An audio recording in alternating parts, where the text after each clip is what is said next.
Olódùmarè ọba la kọ́kọ́ ju arúgbó ọjọ́.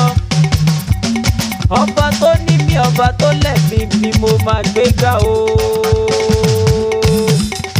Mo dé, mo máa dé o.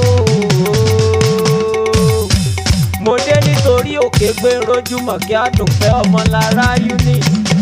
Òkè gbé rójúmọ̀ kí Àdùnfẹ́ Ọmọlára, ọmọ àkú ọjọ́ ìbí, ọmọ àkú ọjọ́ ìbí, ọmọ àkú ọjọ́ ìbí o.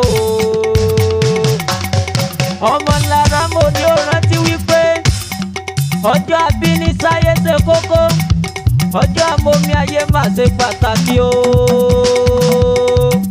Ọ̀pọ̀ lájọ bí yín tí a padà lóòjọ́, ọ̀pọ̀ ni ó dúró gborúkọ lẹ́yìn ijọ́ kẹjọ. Adúpẹ́ lọ́wọ́ Ọlọ́run Olódùmarè, Ọlọ́run ọba ńlá tó dán sí. Ọlọ́run ògbénú oúnjẹ aṣọ lákàbíyá òsì ògbénú adélébọ̀ ṣògo.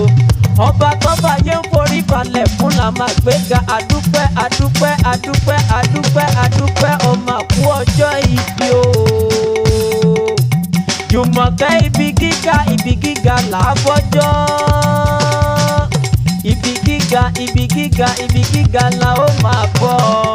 Òkè gbé rójúmọ̀ kí Àdùnfẹ́ Ọmọlára unit, ọmọ àkú ọjọ́ ìbí, òkú ọjọ́ ìbí, òkú ọjọ́ ìbí o. Ìgbọ̀dún ọdún kan. Òkè gbé rójúmọ̀ kẹ́ mo ní ó rántí wípé ohun gbogbo tó bá dáwọ́lé lọ́dún tuntun tó kó sí yíyọrí sí rere ni. Òkú ọjọ́ ìbí o.